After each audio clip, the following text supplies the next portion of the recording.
यहाँ पर उपस्थित सभी सर जैसे पांडे सर और सभी एस्पिरेंट्स सबको मेरा प्रणाम। एंड मुझे बहुत ज़्यादा खुशी मिल रही है यहाँ पर हंसते खिलते चेहरों को देखकर। मतलब एक एस्पिरेंट लाइफ में इतना खुश होना सच में अपनी बहुत बड़ी बात है कि आप इतने खुश हैं और यही खुशी के साथ तैयारी करते रहिए। देखिए जिंदगी में उतार चढ़ाव तो हमेशा आते रहेंगे। ये यूपीएससी तो सिर्फ एक साधन है, एक जिंदगी का एक मोमेंट है जो आप अचीव करना चाहते हैं, लेकिन इसके अलावा भी जब बड़े भी हो जाएंगे और बचपन से भी बहुत उतार चढ़ाव देखे होते हैं, लेकिन हर मोमेंट को एक खुशी से निकाल देना और उसको मतलब उसमें भी अच्छा ही ढूंढ लेना, यही जिंदगी है। और वो मुझे लगता है आप सब लोग यहाँ पर कर रहे हैं। इसके लिए I feel very very happy कि मैं यहाँ पर आई हूँ आप सबके बीच में। और तो यहाँ पर आज का पर्पस, इस सेशन का पर्पस जैसा कि मुझे बताया गया ये है कि आप सब लोग अभी नई तैयारी के फेज में हैं, तो आप लोगों के मन में कुछ डर, आशंकाएं, कुछ डाउट्स होंगे इस तैयारी को लेके। कुछ अपने ऊपर डाउट्स होंगे कि क्या हम इस एग्जाम को कर सकते हैं या नहीं। कुछ ऐसे डाउट्स होंगे कि अगर मैं कर रहा हूं तो क्या मैं सही रास्ते पे चल रहा हूं क्या नहीं, या मेरा रिजल्ट आएगा कि नहीं। तो वो डाउट्स जो है वो हर एस्पिरेंट की लाइफ में होते हैं, बट हम जो लोग आपके ही बीच में से उठ के आए हैं उन लोगों का ये कर्तव्य होता है कि आपको उन डाउट्स को सॉल्व करने में कुछ हेल्प करें हम किसी तरीके से। कुछ ऐसी बातें आपको अपने जिंदगी की, अपनी तैयारी के दौरान की शेयर करें जिससे आपको भी लगे कि ये लोग भी अलग नहीं है जो यहाँ पर बैठे हैं। जैसा कि सर ने बोला कि मैं कोई अलग नहीं हूँ, या और भी जो यहाँ पर टॉपर्स आए होंगे वो कोई डिफरेंट टॉपर नहीं है, वो भी आपके जैसे ही तैयारी कर रहे थे, आपके जैसे ही अनसर्टेनिटीज से गुजर रहे थे कि हमारा लिस्ट में नाम आएगा कि नहीं आएगा। मैं आपको बताती हूँ अपने बारे में थोड़ा सा परिचय। मेरा नाम दीपेश कुमारी है, मैंने 93 रैंक प्राप्त की है। मुझे इस साल IAS सर्विस अलोकेट हुई है और मैंने इंजीनियरिंग की थी MBM इंजीनियरिंग कॉलेज जोधपुर से, सिविल इंजीनियरिंग में। पर उसके बाद फिर मैंने IIT बॉम्बे से मास्टर्स किया स्ट्रक्चर इंजीनियरिंग में। वहाँ से मैंने कैंपस प्लेसमेंट लेके 1 साल कॉर्पोरेट सेक्टर में जॉब किया। But after 1 year I realise कि कहीं ना कहीं कुछ मिसिंग है। जैसे जब हम स्कूल टाइम में होते थे तो मैंने एक बार स्कूल टॉप किया था, तो मुझे डिस्ट्रिक्ट कलेक्टर से अवार्ड मिला था। तो जब ऐसा लगता था कि क्या हम भी कोई एग्जाम देके उस पोजीशन पे पहुंच सकते हैं क्या, जहां पर हम और लोगों को मोटिवेट कर सकें। तो वो कहीं ना कहीं ड्रीम मेरे मन में पहले से था, और जॉब में जाने के बाद रियलाइज हुआ कि ये जॉब मुझे उतना सेटिस्फाइंग नहीं है। तो इस तरीके से फिर मैंने वहां से जॉब छोड़ी और तैयारी की, और मैंने 12th क्लास तक हिंदी मीडियम से पढ़ाई की है। मैं मतलब भरतपुर से आती हूँ, जो बिल्कुल एक वहाँ पे एक बिल्कुल छोटा सा हिंदी मीडियम का स्कूल था। कभी बाहर नहीं गई थी, 12वीं तक उसी में पढ़ाई की। और लेकिन एग्जाम मैंने इंग्लिश मीडियम में दिया। तो आप ये कभी भी मन में आशंका मत लाइएगा कि हमारा मीडियम इस तैयारी में बैरियर बन सकता है। कई बार हम अपने आप में डाउट करने लग जाते हैं कि हम हिंदी मीडियम से हैं, तो कहीं ऐसा तो नहीं है कि हमें इंग्लिश मीडियम से थोड़ा कम फायदा मिले या हमें थोड़ा ज्यादा मेहनत करना पड़े। ऐसा नहीं है। मीडियम इस तैयारी में, यूपीएससी में कभी भी बैरियर नहीं हो सकता, क्योंकि कई लोग, कई एस्पिरेंट्स और कई सिलेक्टेड कैंडिडेट ऐसे हैं जो अपनी लोकल लैंग्वेज में एग्जाम निकाले हैं। मेरा फर्स्ट अटेम्प्ट, ये सेकेंड अटेम्प्ट था। फर्स्ट अटेम्प्ट में मैं इंटरव्यू तक गई थी और मेरा एग्जाम सेंटर जयपुर था। वहां पे मैंने देखा कि कुछ बच्चे जो लोकल लैंग्वेज जो होती है जैसे मैथिली, जो उनमें भी एग्जाम लिखे हैं। तो जब उनमें भी एग्जाम लिख सकते हैं तो हिंदी तो काफी रिसोर्सेस इसके लिए अवेलेबल हैं, कोचिंग्स अवेलेबल हैं, सर भी यहाँ पर आपको गाइड कर ही रहे हैं। तो इसलिए कभी भी ऐसा मत सोचिए कि ये मीडियम आपका बैरियर हो सकता है। हो सकता है कि आपको थोड़े एक्स्ट्रा एफर्ट डालने पड़े, थोड़ा एक्स्ट्रा मतलब एक न्यूज़पेपर में अगर वो कंटेंट ना मिले हिंदी के में, तो हो सकता है 2 न्यूज़पेपर पढ़ने पड़े। पर अगर आप वर्क करेंगे, हार्ड वर्क करेंगे, डेडिकेटेडली करेंगे, तो डेट इज अचीवेबल। एक तो ये है। और और जैसे तैयारी के दौरान मैं यहाँ पर कुछ कुछ डाउट्स, जैसे कि मैं जब तैयारी कर रही थी तो मेरे मन में आए थे, मैं उनको एक एक करके आपके सामने एड्रेस करने की कोशिश करूंगी। सबसे पहला डाउट आता है, जो लोग स्पेशली अच्छे कॉलेज बैकग्राउंड से आते हैं, जैसे कि कोई इंजीनियरिंग, एमबीबीएस या ऐसे कोई बैकग्राउंड से आता है, तो उसके मन में डाउट आता है कि मैं क्यों आईएएस की तैयारी करूं, मेरे पास है एक अच्छा प्रोफेशन, तो मुझे आईएएस की तैयारी क्यों करनी चाहिए। और कई सारे एस्पिरेंट्स के मन में आता है कि वाई आईएएस, क्यों यूपीएससी की तैयारी करनी चाहिए। तो उसके लिए और ये क्वेश्चन एक ऐसा क्वेश्चन है जो आपको लास्ट स्टेज तक भी फेस करना पड़ेगा, मतलब once you clear your prelims and mains, फिर उसके बाद जब इंटरव्यू में जाएंगे तो पहला क्वेश्चन यही होगा, वाई यूपीएससी, आप क्यों यूपीएससी में आए। तो पहले उस गोल को डिसाइड कीजिए कि क्यों है।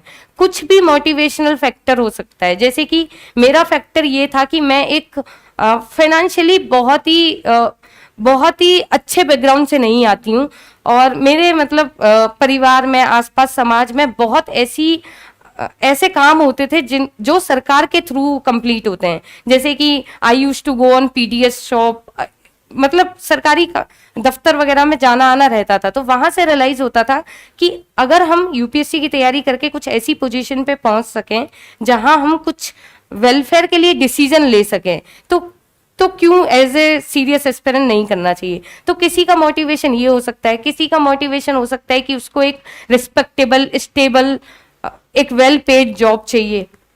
किसी का ऐसा हो सकता है कि समाज में मम्मी पापा के लिए या पेरेंट्स को प्राउड फील कराने के लिए। तो एक वो क्लियर करिए कि आपको क्यों यूपीएससी की तैयारी करनी है। और फिर जब वो आपका क्लियर हो जाए, तो जब भी आपको तैयारी के दौरान ऐसा लगे कि मैं लो फील कर रहा हूँ, या फिर मुझे ये तैयारी क्विट कर देनी चाहिए, या फर्स्ट अटेम्प्ट में मेरा क्लियर नहीं हुआ है तो मुझे सेकंड अटेम्प्ट नहीं देना चाहिए, रेदर देन मुझे अपने प्रोफेशनल में चले जाना चाहिए, उस टाइम पे आप उस वाई को याद रखना कि आपने क्यों तैयारी करना स्टार्ट किया था, जब फिर आपको वो मोटिवेशन आएगा। दूसरा डाउट ये होता है कि क्या मैं ये तैयारी कर सकता हूं कि नहीं कर सकता। तो इसके लिए आप एक बार ये करिए कि यूपीएससी की जो लिस्ट निकलती है कि कौन कौन सिलेक्ट हुआ, रिकमेंडेड कैंडिडेट, इस बार कुछ 600-650 बच्चे हैं, उनकी एक बार जस्ट जाके गूगल कर लेना, जैसे कि मेरा ही कर लेना, दीपेश कुमारी AR 93। आपको पता चलेगा कि हर स्टूडेंट का बैकग्राउंड बिल्कुल अलग है। कोई बिल्कुल एक साधारण बैकग्राउंड से है, कोई बहुत अच्छे बैकग्राउंड से है। तो इस तैयारी में जिस भी स्टूडेंट ने समय दिया है, हार्डवर्क किया है, पेशेंस रखा है, उसका ये एग्जाम निकला है, चाहे वो किसी भी बैकग्राउंड से हो, चाहे वो हिंदी मीडियम से हो, इंग्लिश मीडियम से हो, इंजीनियरिंग हो, आर्ट्स हो, या फिर एमबीबीएस हो, किसी भी प्रोफेशन से हो, किसी भी मीडियम से हो, कोचिंग करने वाला हो, ना कोचिंग करने वाला हो, दिल्ली में रहने वाला हो, ना दिल्ली में रहने वाला हो, एग्जाम में इतनी डाइवर्सिटी है सिलेक्टेड कैंडिडेट में, यू विल फील कि मैं भी वो एग्जाम कर सकता हूँ। तो नेवर एवर डाउट योरसेल्फ, कि बिल्कुल भी डाउट नहीं करना है कि क्या मैं ये तैयारी कर सकता हूँ। हाँ, ये है कि तैयारी ऑफ कोर्स टफ है, ऐसा नहीं है कि ये प्रिपरेशन बहुत इजी प्रिपरेशन है, या फिर आप एग्जाम में बैठे और आपका निकल भी जाएगा। कोई गारंटी भी नहीं कर सकता है कि आपकी फिर उतनी अच्छी रैंक भी आ जाए कि आपको डिजायर सर्विस मिल जाए। ये सब है अनसर्टेनिटीज, लेकिन उन अनसर्टेनिटीज को दूर करने के तरीके भी हैं। तरीके क्या हैं कि यूपीएससी ने कुछ डिफाइंड सिलेबस दे रखा है कि हमारा ये सिलेबस है कुछ पेजेस का, हमारे इसी सिलेबस में से हम हर साल क्वेश्चन पूछेंगे। वो कुछ प्रीवियस ईयर क्वेश्चंस भी देता है हर साल के, कि हमारा पैटर्न भी ये है, हम इसी पैटर्न से क्वेश्चन भी पूछेंगे।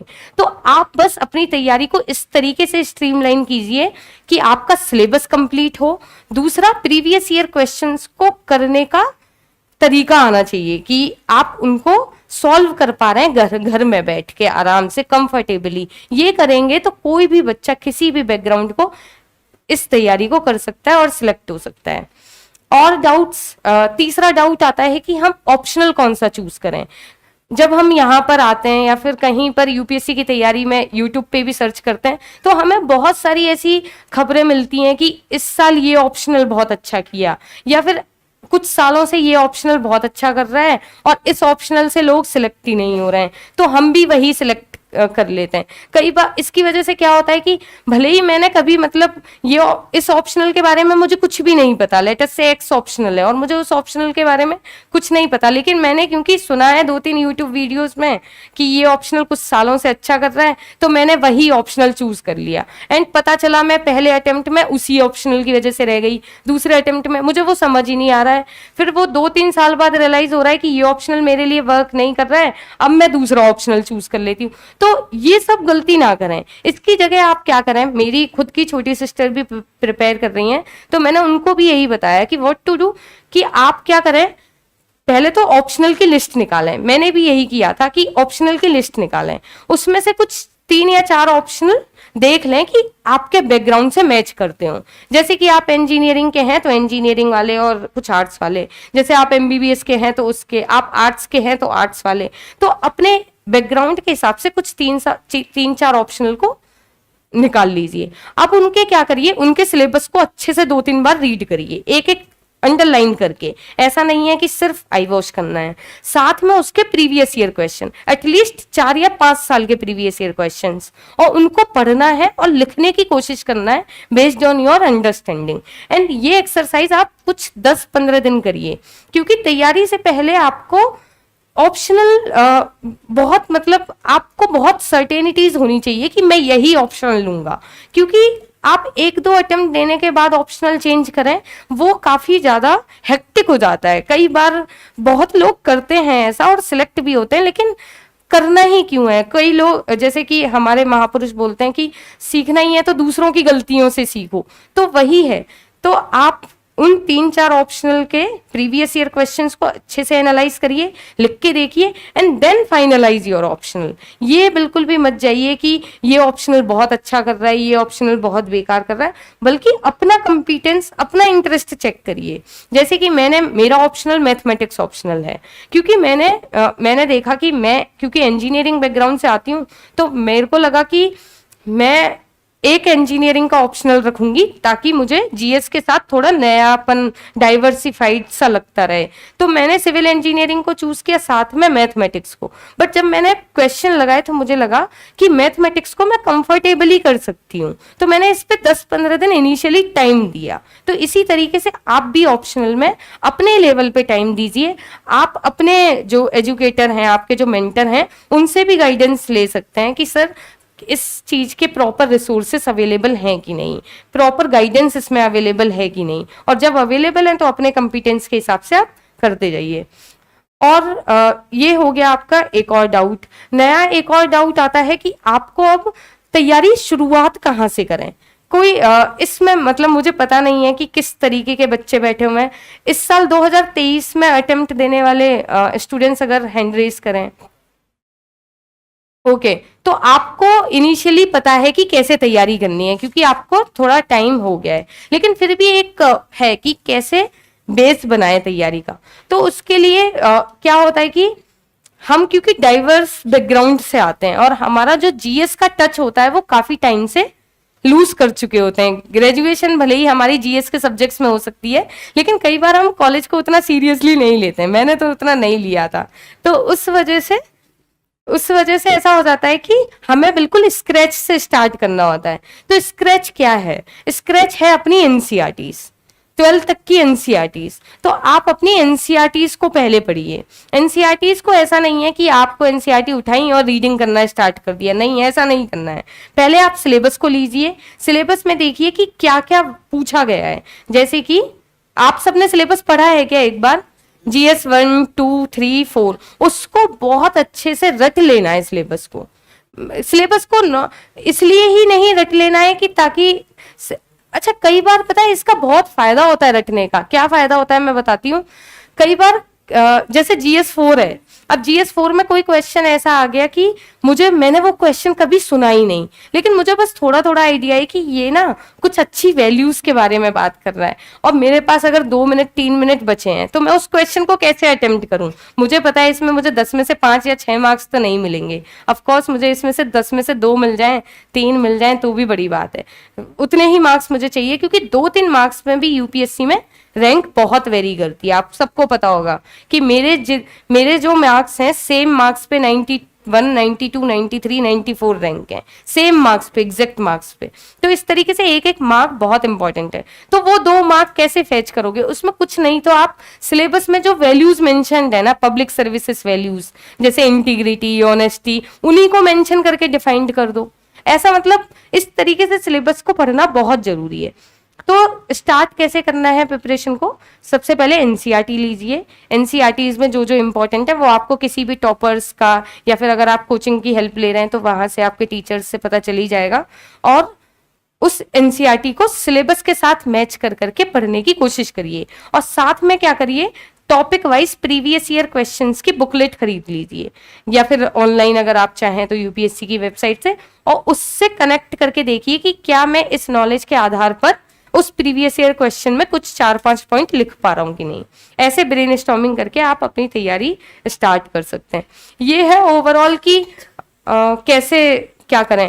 अच्छा, एक और डाउट आता है। डाउट क्या मतलब, ये एक मेंटल स्टेट है कि जब हम तैयारी कर रहे होते हैं तो हमें कुछ 7-8 दिन में ऐसा लगने लगता है कि मुझसे नहीं होगी ये तैयारी, अब मुझे छोड़ देनी चाहिए। मेरे साथ इतने ज्यादा टैलेंटेड लोग हैं, उनका ही नहीं हो रहा है। घर में भी होते हैं, परिवार में आसपास, कि भैया हैं वो 4 अटेम्प्ट दे दिए, उनका सिलेक्शन नहीं हुआ है, तो मेरा ही क्या सिलेक्शन होगा। ऐसे मतलब बहुत सारे डाउट्स हमेशा एक एक्सपीरियंस के माइंड में रहते हैं। तो उनको टैकल करने का क्या तरीका है?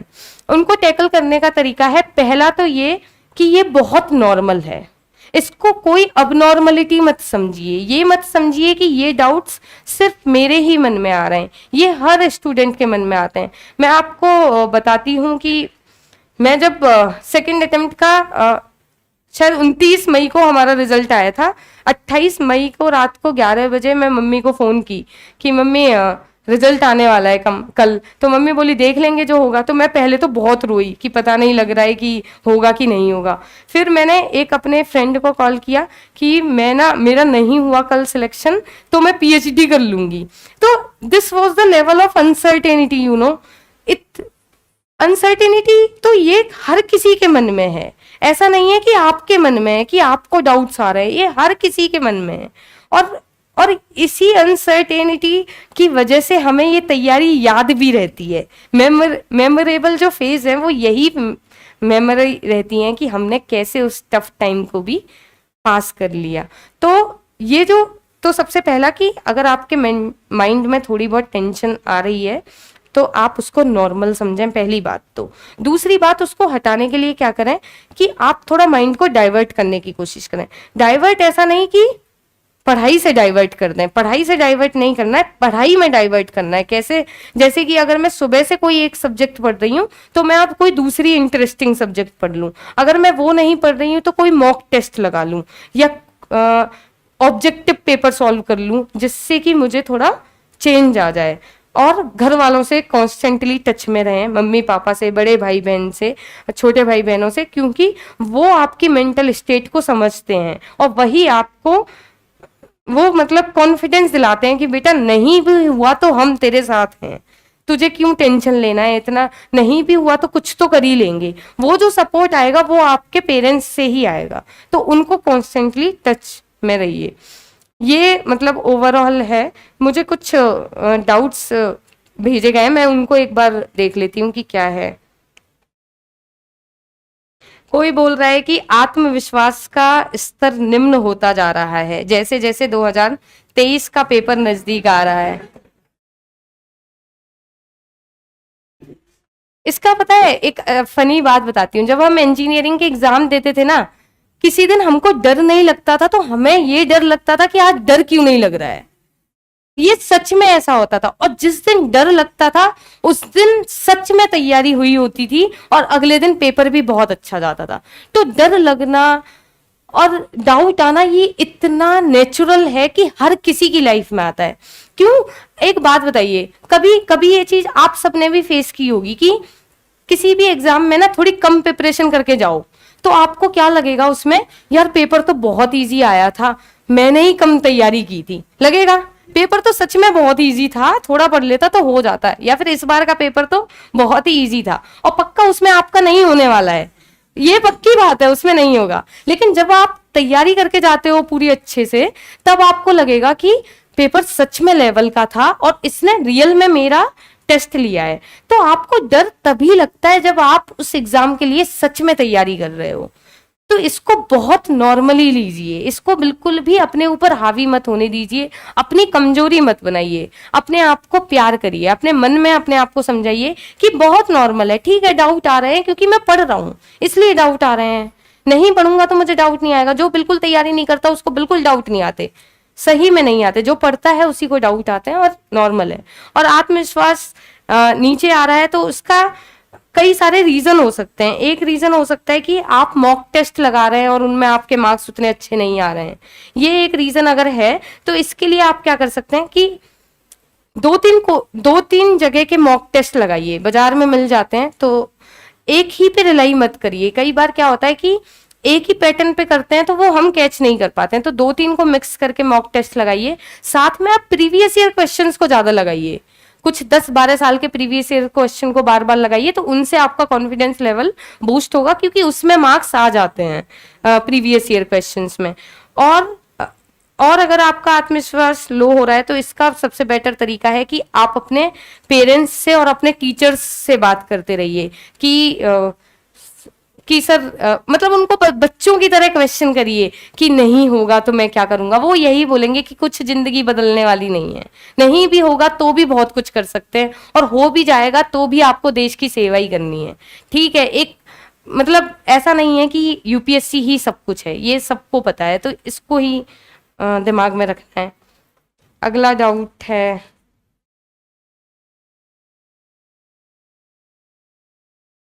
करंट अफेयर्स को कैसे मैनेज करें। किसका डाउट है ये करंट अफेयर्स का? अच्छा,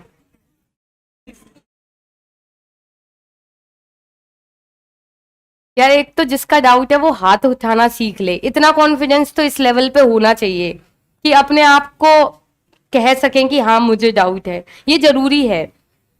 और देखिए मैं बता देती हूँ करंट अफेयर्स के लिए मैंने क्या किया था, मैं अपना बता सकती हूँ, और सबका स्ट्रेटेजी डिफरेंट होता है करंट अफेयर्स के लिए, है ना। मेरा स्ट्रेटेजी ये था कि मैं न्यूज़पेपर डेली पढ़ती थी, डेली 1 से 1.5 घंटा एक न्यूज़पेपर डेली पढ़ती थी बिना किसी ऑफ के। तो उसका मैं फर्स्ट अटेम्प्ट में जब पढ़ रही थी, जब मैं उसके प्रॉपर नोट्स बनाती थी, प्रॉपर नोट्स मतलब क्या रहता था कि मैंने ड्रॉर में 4 वो रख रखे थे, GS 1 2 3 4, सिलेबस एक जगह है ही है। तो मुझे अगर लगा कि आज एडिटोरियल पॉलिटी पे है, पार्लियामेंट्री कमिटीज पे, लेट अस से इस पे एडिटोरियल है, तो मैं क्या करूंगी, A4 शीट है GS 2 वाली ड्रॉर में, मुझे सिलेबस से पता है, मैं उससे एक पेज निकालूंगी, उस पे हेडिंग डालूंगी पार्लियामेंट्री कमिटीज, उस एडिटोरियल से पढ़ के एक बढ़िया सा इंट्रोडक्शन, 2-4 पॉइंट फॉर मतलब पॉजिटिव में, 2-4 पॉइंट नेगेटिव में, और एक बढ़िया सा कंक्लूजन तैयार करने की कोशिश उसी एडिटोरियल से करूंगी। ऐसा मैं रोज करती थी। तो रोज अराउंड 4 एडिटोरियल 5 एडिटोरियल ऐसे होते हैं जो हमें यूपीएससी की तैयारी में पढ़ने होते हैं। तो 4-5 एडिटोरियल का मतलब हो जाता था डेली 4-5 आंसर।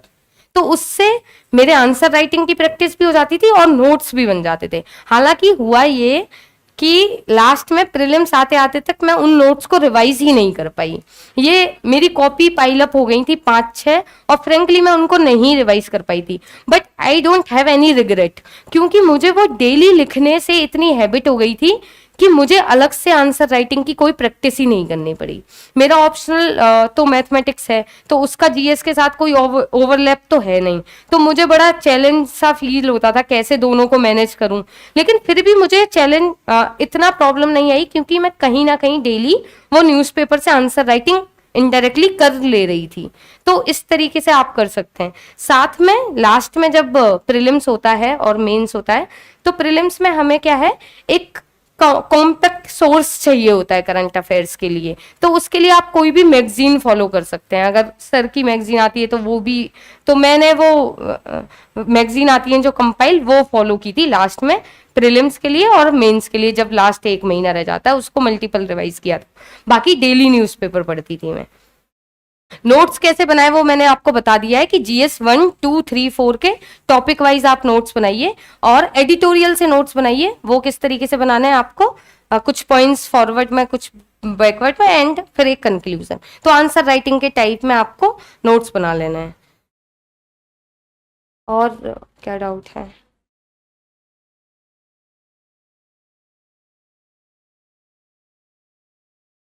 अच्छा, कुछ एक पूछ रहे हैं कि मेंस की तैयारी तो काफी है पर प्रीलिम्स ही नहीं क्लियर हो रहा है। ये तो सच में बड़ा चैलेंज है कि प्रीलिम्स ही क्लियर नहीं हो रहा है, लेकिन इसका तरीका है प्रीलिम्स को क्लियर करने का। देखिए, प्रीलिम्स एक ऐसा, मैंने 2 अटेम्प्ट दिए, मुझे ऐसा फील हुआ है कि कितना भी बड़ा कोई टैलेंटेड, कितना भी पढ़ा मतलब तैयारी वाला इंसान हो, 30 से 40, 40 से 50 क्वेश्चन से ज्यादा तो नहीं आते उसको भी। 100 क्वेश्चन के पेपर में 40 क्वेश्चन आते हैं, 50 क्वेश्चन आते हैं तो बहुत बड़ी बात है, उससे ज्यादा क्वेश्चन तो नहीं आते। लेकिन उतने क्वेश्चन अटेम्प्ट करने पर सिलेक्शन नहीं होता है, क्योंकि एक्यूरेसी तो जनरली 70 से 75% के आसपास आपकी एक्यूरेसी रहती है। 70 से 75% अगर एक्यूरेसी है, जनरल कैटेगरी से बिलोंग करते हैं, 90 से अबव मार्क्स चाहिए, तो 50 क्वेश्चन में तो कैसे आएंगे, नहीं आ सकते, है ना। तो इसके लिए फिर आपको नंबर ऑफ अटेम्प्ट्स बढ़ाने हैं। तो नंबर ऑफ अटेम्प्ट्स कितने बढ़ाने हैं, पहले तो ये डिसाइड करें। ये कैसे डिसाइड होगा, आप मॉक टेस्ट लगाइए। मॉक टेस्ट में कुछ ऐसा करिए कि हर वीक में एक मॉक टेस्ट लगाइए, फुल लेंथ टेस्ट, और उसमें नंबर ऑफ क्वेश्चन अटेम्प्ट करिए। जैसे कि आप कैसे अटेम्प्ट करना है, लेटर से मुझे 50 क्वेश्चन 100% तरीके से आते हैं, तो मैं उस 50 क्वेश्चन को 100% वाले को ब्लैक पेन से मार्क कर दूंगी। फिर मैं 25-30 क्वेश्चन ऐसे होंगे जो मुझे 50-50 आते होंगे, उन क्वेश्चन को मैं अलग से रेड पेन से मार्क कर दूंगी। और फिर कुछ ऐसे क्वेश्चन आते होंगे जो मुझे बिल्कुल ही नहीं आते, लेकिन थोड़ा थोड़ा आइडिया है, मतलब कि इसका आंसर ये हो सकता है, धुंधला धुंधला याद है, 10-12 क्वेश्चन ऐसे होंगे, तो इसके आसपास आपके 90 के आसपास अटेम्प्ट हो जाएंगे। ठीक है, ऐसे आप तीनों तरीके को, तीनों टाइप के क्वेश्चन को अलग अलग पेन से मार्क करिए।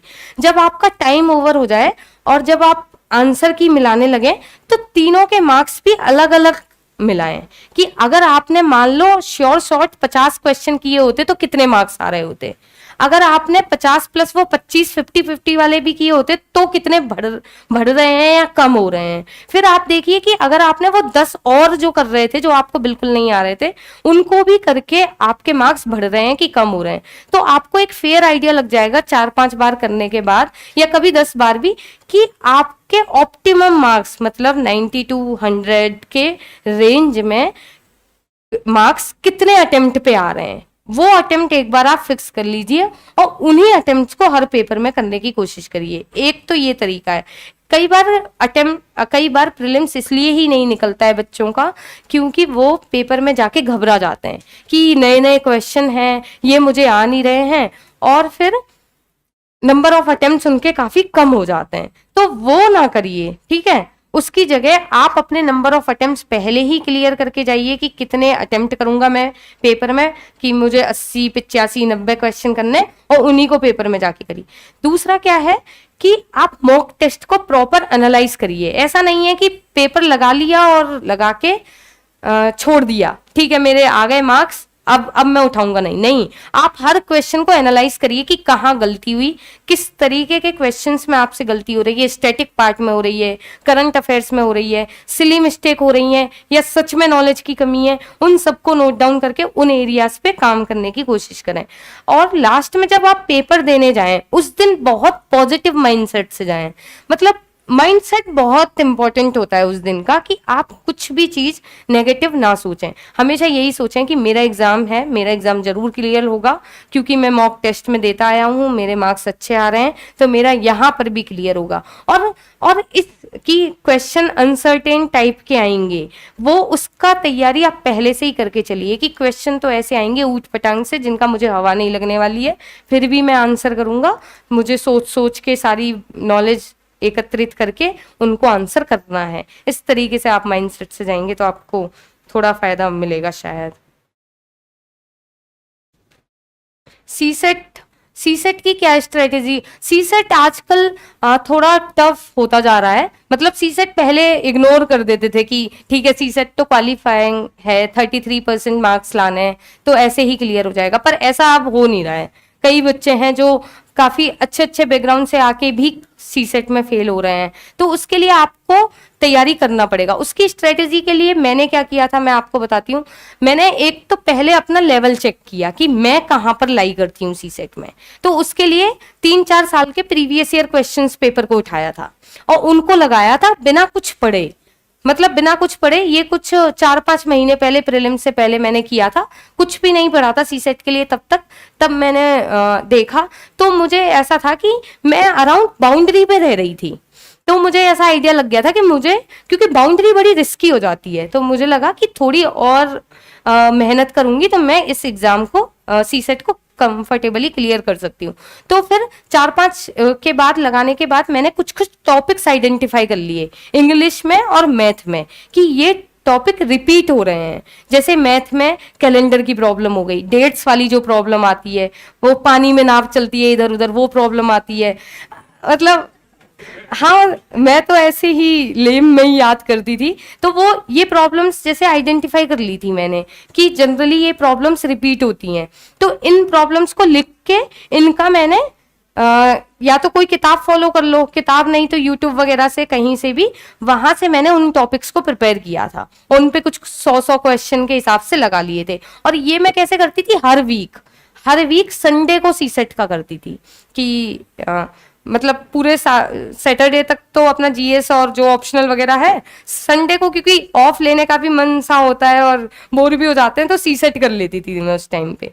तो एक एक टॉपिक, 2-2 टॉपिक आप आइडेंटिफाई करके और हर वीक उनको करने की कोशिश करिए। और इसमें भी मॉक टेस्ट लगाने हैं, प्रीवियस ईयर क्वेश्चन के साथ साथ मॉक टेस्ट भी लगाने हैं, कुछ 5, 6, 7, 8 मॉक तो आप लगा के जाइए सीसेट में। तो इस तरीके से आप सीसेट को कर सकते हैं।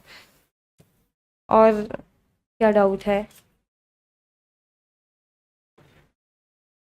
तैयारी के दौरान सावधानियां क्या बरतनी चाहिए? यह सबसे पहली सावधानी तो ये है कि यहाँ भटकना नहीं चाहिए। स्पेशली दिल्ली के माहौल में तो बिल्कुल नहीं भटकना है। आप अपने फोकस रहिए कि मुझे जल्दी एग्जाम क्लियर करना है, जल्दी ही पढ़ना है और निकलना है यहाँ से। क्योंकि इसके आगे की जर्नी जो मैंने खुद ने अभी तक नहीं फेस की है, मेरी ट्रेनिंग अभी स्टार्ट होगी, पर लोग तो कहते हैं कि लबासना बहुत खूबसूरत है। तो वो खूबसूरत जर्नी को फेस करने के लिए यहाँ से जल्दी निकलने की कोशिश कीजिए। तो उसका एक है कि बी फोकस्ड, हमेशा फोकस रहिए। ऐसा नहीं है कि और सेक्रीफाइसेस करना भी सीखिए। सेक्रीफाइसेस जैसे कि मान लीजिए आपका कोई दोस्त है, दिल्ली आ रहा है बहुत दिनों बाद, बोल रहा है फोन करके कि भाई मिलते हैं आज, तो ठीक है तू अपना एंजॉयमेंट के लिए आया है, मुझे तो नहीं मिलना, ये इस तरीके का कहना पड़ेगा आपको। हाँ, ये तरीके के सेक्रीफाइसेस चाहिए। कई बार क्या होगा, ऐसा होगा कि आज मेस का खाना नहीं खाना है, चलो बाहर जाके खा लेता हूँ, तो ये भी सेक्रीफाइस करना पड़ेगा कि बाहर जाके गए, 2 घंटे की वेटिंग होगी फालतू की, इससे अच्छा ठीक है कोई बात नहीं, जैसा मिला है खा लेते हैं, टेस्टी तो है वैसे भी। तो इस तरीके के सेक्रीफाइसेस करने होंगे। जैसे नई मूवी आ गई, मन होगा कि यार फर्स्ट डे फर्स्ट शो देख लेंगे। मैं जॉब में थी, मुंबई में रहती थी, तो हमेशा ये हैबिट थी कि फर्स्ट डे फर्स्ट शो देखूंगी चाहे कुछ भी हो। लेकिन यहाँ आई तैयारी के दौरान देखा तो एक मूवी भी नहीं देखी, सिंगल भी। देखती थी तो अंदर से 5 मिनट देखने लगती थी तो ऐसा लगता था अंदर से टाइम तो जा रहा है। ये बहुत बड़ा गिल्ट पैदा करेगा अंदर। तो वो गिल्ट से बचने के लिए फिर मैं क्या करती थी, बंद करके रख देती थी। ऐसे ही जैसे कभी कभी मेरे को क्या है, हमेशा ऐसे हिंदी सीरियल देखने की आदत रही है, जैसे तारक मेहता का उल्टा चश्मा देखती हूँ मैं। तो तैयारी के दौरान क्या होता था कि 2 घंटे पढ़ लिए, अब तो आधे घंटे का सीरियल देख ही लेती हूँ। लेकिन फिर एकदम से लगता था नहीं, फिर आधा घंटा कहाँ से आएगा। तो फिर मैं क्या करती थी, उतने टाइम में कहीं कोई साइट खोल ली, उससे क्विज सॉल्व कर ली, ऑब्जेक्टिव। तो इस तरीके से आपको थोड़े सेक्रीफाइसेस करने पड़ेंगे। एक तो ये है। और किन सावधानियों से बरतें? एक सावधानी है कि आप ना लोगों की बातों में ज्यादा मत आइए। लोगों की बातों में मतलब कि ये ऑप्शनल अच्छा है, ये कंटेंट अच्छा है, ये मीडियम अच्छा है। और इतना पढ़ लोगे, इसको पढ़ लोगे तो ये हो जाएगा, नहीं। इसमें खुद का रास्ता बनाना होता है। खुद का कैसे बनाओगे कि आपके पास डिफाइंड सिलेबस है, डिफाइंड प्रीवियस ईयर क्वेश्चंस हैं, उनको करने की कोशिश करिए ना, लोगों की बातों में क्यों आना है इतना। तो एक उससे भी बचिए। बाकी अपनी हेल्थ का काफी ध्यान रखना होता है, क्योंकि तबीयत खराब हो जाए तो काफी टाइम वेस्ट हो जाता है। तो खाना पीना बहुत साधारण और हेल्थ के अनुसार रखिए।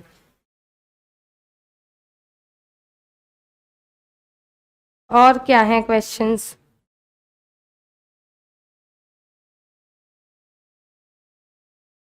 मैम अभी 12th पूर्ण हुई है, अपनी तैयारी किस तरह करें?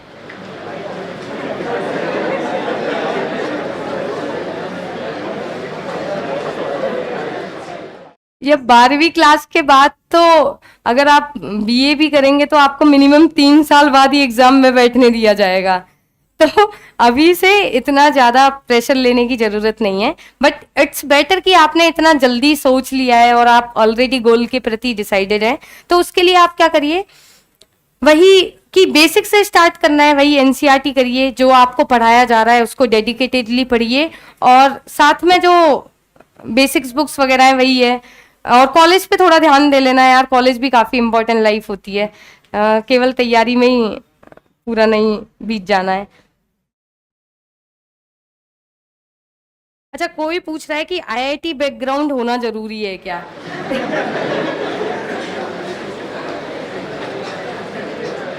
या इसके लिए ये क्वेश्चन आपको पूछने की जरूरत ही नहीं है। इसके लिए आप सिंपल सी एक्सरसाइज करिए। मैंने क्या बताया कि आप यूपीएससी के जो रिकमेंडेड कैंडिडेट्स हैं उनकी कुछ नहीं तो 10 कैंडिडेट की प्रोफाइल चेक कर लीजिए एक बार। आजकल तो बड़े फेमस हो जाते हैं सिलेक्ट होने के बाद तो स्टूडेंट्स, तो आप गूगल भी करेंगे तो मिल जाएगा आपको उनका प्रोफाइल। तो आपको पता चलेगा कि नॉन आईआईटीएन जो नॉन इंजीनियरिंग बैकग्राउंड है वो काफी बहुत अच्छा करते हैं। तो आईआईटी से होना, अच्छे बैकग्राउंड से होना जरूरी नहीं है।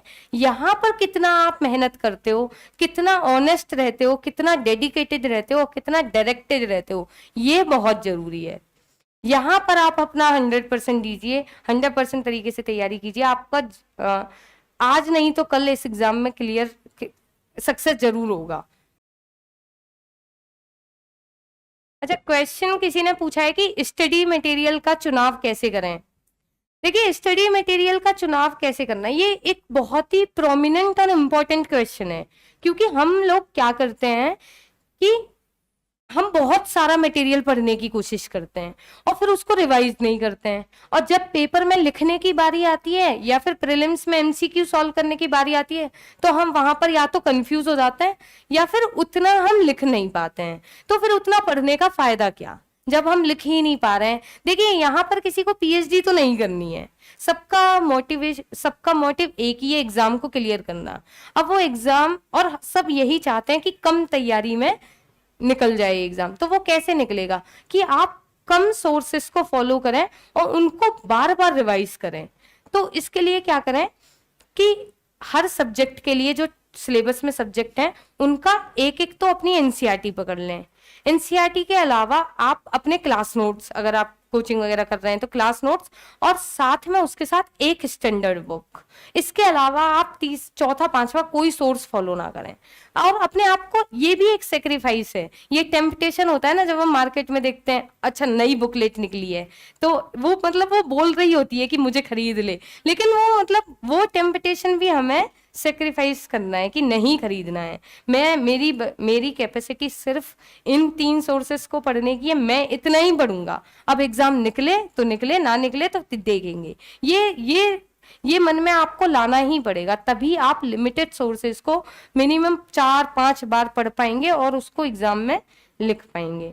तो ये है सोर्सेस फॉलो करने का। हाँ,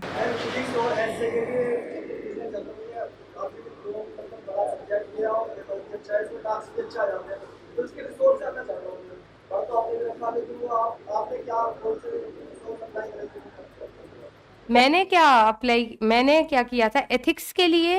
एथिक्स के लिए मैंने मल्टीपल सोर्सेस किए थे। एक था, मैं अपना बता देती हूँ, एक तो मैंने क्लास नोट्स, मैंने एक कोचिंग की थी तो उसके क्लास नोट्स थे, उनको प्रॉपर फॉलो किया था। साथ में मैंने उसके अलावा एक गवर्नमेंट की नहीं, बीबीसी की एक साइट है, बीबीसी फॉर एथिक्स, उसको मैं काफी पढ़ती थी। उसमें सारे एथिकल डेफिनेशन वगैरह दिए हुए हैं उनको, साथ में जो सिलेबस के कीवर्ड हैं, कुछ कुछ जो डिफाइंड टर्म्स हैं, उनको मैं गूगल करके और उनको लिख लेती थी। ये किया, और साथ में प्रीवियस ईयर क्वेश्चन पेपर, ये मेन एथिक्स का था। कोई ऐसे बुकलेट वगैरह तो मैंने नहीं पढ़ी एथिक्स का। ऐसे के लिए तो देखिए, कोई स्टडी मटेरियल जैसा कुछ है नहीं, क्योंकि ऐसे में तो आपको जीएस की नॉलेज और आपकी जो सामाजिक नॉलेज है उसी को एक स्ट्रक्चर तरीके में लिखना है आपको। तो उसके लिए आप क्या करें ऐसे के लिए कि पहले तो आप ना कुछ टॉपिक्स आइडेंटिफाई करिए प्रीवियस ईयर क्वेश्चंस को देख के, कि किस तरह के कौन कौन से ऐसे टॉपिक हैं जिन पे ऐसे आ रहा है। कुछ 10-15 ऐसे टॉपिक्स आइडेंटिफाई करिए और उन पे कुछ 10-10 पेज का कंटेंट बनाने की कोशिश करिए। वो कंटेंट आप गूगल से भी ले सकते हैं, वो कंटेंट आप आपकी जीएस की बुकलेट वगैरह से, जहां से भी नॉलेज मिले वहां से आप उसको एकत्रित कर लीजिए, और फिर उस पे आप एक प्रॉपर ऐसे लिखने की कोशिश करिए और उसको किसी से इवेल्युएट करा लीजिए या खुद इवेल्युएट कर लीजिए। ऐसा कुछ 10-15 ऐसे इसमें आप करेंगे तो आपकी एक कमांड बन जाएगी उस पर। ऐसा मैंने किया था। और किसी का कोई डाउट है? हाँ,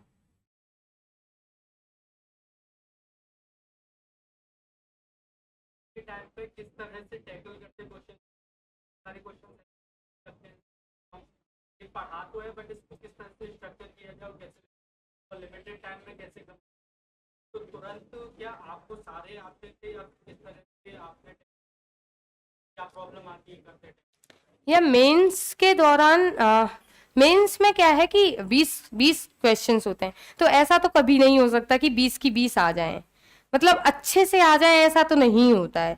तो आपको उसमें क्या है, इसके लिए भी ना क्या है, एक तो ना पेपर को देख के घबराना नहीं है कि मुझे इतने क्वेश्चन आते हैं इतने क्वेश्चन नहीं आते। इससे क्या है, आप जजमेंटल हो जाते हो खुद के लिए, ऐसा नहीं करना है। इसके लिए मैंने क्या किया था, मैं मॉक टेस्ट देती थी, तो मैंने एक फिक्स पैटर्न बना रखा था कि 3 घंटे में मेरा पेपर किस तरीके से कंप्लीट होता है। तो उसके लिए मैंने क्या कर रखा था कि इनिशियल आधा घंटा मैं 10 मार्क के 4 क्वेश्चन अटेम्प्ट करती थी, शुरुआत के आधे घंटे, फिर बीच के 2 घंटे में 15 मार्कर को अटेम्प्ट करती थी, और फिर जो लास्ट का 40-50 मिनट बचेगा उसमें बाकी के 10 मार्कर करूंगी। इसका रीजन क्या था कि क्योंकि 15 मार्कर क्वेश्चन में नंबर फेच करने की प्रोबेबिलिटी थोड़ी ज्यादा होती है। एक सेकंड मतलब अगर 15 मार्कर क्वेश्चन को आप अच्छे से लिखेंगे तो बहुत अच्छे चांस है कि आपको अच्छे नंबर मिले। जबकि 10 मार्कर क्वेश्चन में थोड़ा, क्योंकि मार्क भी तो कम है 10 मार्क, तो उस हिसाब से आपको 15 मार्कर क्वेश्चन को हमेशा प्रायोरिटाइज करना होता है। लेकिन क्योंकि सॉरी 15 मार्कर क्वेश्चन कई बार क्या होता है कि वो मोमेंटम नहीं बन पाता, तो इसलिए मैं 10 मार्कर क्वेश्चन 4 लिख के एक मोमेंटम बनाती थी, फिर उसके बाद 15 मार्कर पे जाती थी। तो मैंने ये फिक्स पैटर्न रख रखा था। ऐसा नहीं है कि एग्जाम में अगर मान लो कि आगे के क्वेश्चन मुझे नहीं आ रहे हैं तो मैं उनको नहीं अटेम्प्ट करूंगी, नहीं, मैं थोड़ा ब्रेन स्टॉर्मिंग करके उनको वहां पर लिखूंगी, क्योंकि इससे मेरा टाइम बिल्कुल मेरा प्री डिसाइडेड है। ऐसा मेरे साथ हुआ था। मैं आपको बताती हूँ कि जब मैं एथिक्स फर्स्ट अटेम्प्ट में जब एथिक्स का पेपर लिख रही थी, तो एथिक्स के जब मैं मॉक टेस्ट देती थी तो मेरे काफी सही मार्क्स आते थे, मतलब एक एवरेज मार्क्स आते थे, और मुझे लगता था कि ठीक है एवरेज मार्क्स से हो जाएगा, क्योंकि एक तो मैं मैथ की स्टूडेंट हूँ, तो हमारे लिए जीएस में मार्क्स फेच करना थोड़ा तो टफ होता है। तो उस हिसाब से मेरे लिए एथिक्स में एवरेज मार्क्स ओके था। और वहां पे मैंने एक फिक्स पैटर्न बना रखा था कि मैं पहले केस स्टडी सॉल्व करती हूँ, फिर 10 मार्कर करती हूँ। लेकिन उस दिन जब मेन एग्जाम था, फाइनल एग्जाम, उस दिन 2020 वाला अटेम्प्ट फर्स्ट अटेम्प्ट था मेरा। उस टाइम आपने भी देखा होगा केस स्टडी बहुत लेंदी आई थी, तो पहली केस स्टडी पढ़ी तो मेरा माइंड बिल्कुल ही चकरा गया। मैंने कहा यार ऐसा तो नहीं करूंगी, मैं पहले 10 मार्कर को करती हूँ। तो मैंने करना चालू किया 10 मार्कर, 3 या 4 10 मार्कर लिखा, तो टाइम काफी चला गया, क्योंकि इनिशियल क्वेश्चन को थोड़ा आप जमा जमा के अच्छे से भी लिखते हो, तो काफी टाइम चला गया। फिर मेरे को हो गया होपलेसनेस कि यार पेपर ही कंप्लीट नहीं होगा। फिर मैंने क्या किया, केस स्टडी पे गई वापस, केस स्टडी को अटेम्प्ट किया, वहां पे लगा कि बहुत टाइम जा रहा है, क्वालिटी नहीं लिख पा रही हूँ, वापस मैं 10 मार्कर पे आई। तो इस तरीके से मेरा पेपर मतलब इतना ज्यादा हौच पौच हो गया था कि मैं खुद भी अपने पेपर से सेटिस्फाइड नहीं थी और मेरे मार्क्स भी बहुत कम आए, 80 मार्क्स ही आए मेरे फर्स्ट अटेम्प्ट में एथिक्स में।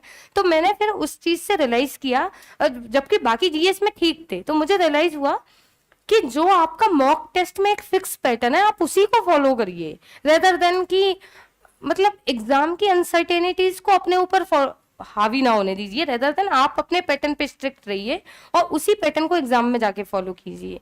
तो ये एक तरीका है। और दूसरा, टाइम को बेटर यूटिलाइज करिए। बेटर यूटिलाइज मतलब क्या होता है कि 5 मिनट पहले वो पेपर दे देते हैं एग्जाम हॉल में, तो आप पहले क्वेश्चंस वगैरह देख लो कि कौन कौन से आते हैं, वो सब आप जब लिखेंगे तो पता चल ही जाएगा इस तरीके से। और किसी के कोई डाउट्स हैं? हाँ बिल्कुल, ये तो सबके साथ होता है कि एक तरफ याद किया दूसरी तरफ उड़ गया, इस सफा हो जाता है, मतलब सही, यही कहावत बिल्कुल सही भी है। तो उसके लिए क्या करना है, कैसे करें, ये बहुत सही तरीका है। तो इसके लिए आप ना देखिए, रिवीजन तो आपको करना पड़ेगा, रिवीजन लेकिन आपको कुछ इंटरवल में करना चाहिए। जैसे कि लेटेस्ट से मैं मॉडर्न हिस्ट्री पढ़ रही हूँ, मॉडर्न हिस्ट्री की मैंने स्पेक्ट्रम पढ़ी, अब स्पेक्ट्रम पढ़ने के साथ साथ मैंने उसके प्रीवियस ईयर क्वेश्चंस भी लगा लिए और एक मॉक टेस्ट भी लगा लिया, तो मेरी तरफ से क्या हो गया, प्रिपरेशन मॉडर्न हिस्ट्री की कंप्लीट हो गई मेरी तरफ से, क्योंकि मैंने इसका मॉक टेस्ट भी लगा लिया, प्रीवियस ईयर भी लगा लिया और किताब तो मैंने पढ़ ही ली, तो कंप्लीट हो गया। आप क्या करें, आप इसको आप रख दें, ठीक है, कोई दिक्कत नहीं। अब उसके बाद आप कुछ 15 दिन बाद, 15 दिन में कोई और सब्जेक्ट करिए, 15 दिन बाद वापस आइए। वापस आते वक्त क्या करें आप, जो आप हाईलाइट कर रहे होंगे, क्योंकि सारा तो दोबारा नहीं पढ़ेंगे, कुछ इंपॉर्टेंट फैक्ट्स वगैरह होंगे, उनको आप एक बार दोबारा पढ़ लीजिए। आपको लगता है कि नहीं उनको पढ़ने पे भी मुझे चीजें आसपास की स्टोरी समझ में नहीं आ रही है, तो आप उसको दोबारा रिवाइज करिए। ऐसा आप 3-4 बार करिए, और जब 3-4 बार हो जाए उसके बाद आप कुछ उसके शॉर्ट नोट्स बना लीजिए, भले ही हाईलाइट करके या फिर लिख के, और फिर उनको रिवाइज करिए। ऐसे आपको 3-4 बार कुछ कुछ इंटरवल में करना होगा, तभी आपका रिविजन का हो पाएगा। ओके, तो मुझे लगता है शायद सबके डाउट्स हो गए होंगे। तो मैं लास्ट में यही कहूंगी कि अगर आपके मन में किसी ऐसा डाउट है कि ये एग्जाम में कर सकता हूँ नहीं कर सकता हूँ, इस सबको एक साइड में रख के पूरे 100% ऑनेस्टी के साथ इस तैयारी में लग जाइए। जो आपके टीचर्स वगैरह जो आपको बता रहे हैं उसको आप फॉलो करिए, सिलेबस को बार बार देखते रहिए, प्रीवियस ईयर को बार बार रिवाइज करते रहिए, और पेशेंस रखिए और परसिवरेंस भी रखिए। कभी भी मतलब हार को देख के निराश हो जाना भी सही नहीं है, बल्कि उस निराशा को, उस हार को एनालाइज करके कि मैं और आगे कैसे अच्छा कर सकता हूँ, और दोबारा से तैयारी करिए। और ये यूपीएससी एक ऐसा एग्जाम है जो सच में हर कोई कर सकता है अगर वो 100% ऑनेस्ट रहे तो।